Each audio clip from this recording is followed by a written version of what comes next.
Okay, I'll just show you how to delete a mobile from the Bluetooth audio system in this Citroen C3 Picasso.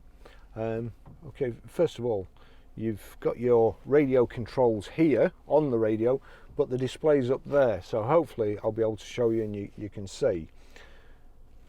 Source, band, you've got a music note there, list, and you've got menu here. So we go to menu, click menu, and then you've got up there, you can see if I click this, the sideways button, you've got Bluetooth telephone audio, trip computer, personalization, onto Bluetooth. So we click Bluetooth, click OK in the center, Bluetooth configuration, and then manage the telephone call. So we click OK on Bluetooth configuration.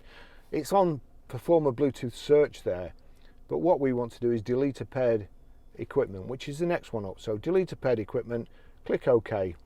You see Barry's iPhone there, click on Barry's iPhone, delete Barry's iPhone. It's defaulted to yes, but if you didn't want to, if you'd made a mistake, clicked on the wrong one, you can just click it sideways and go to no, but we want yes, click yes.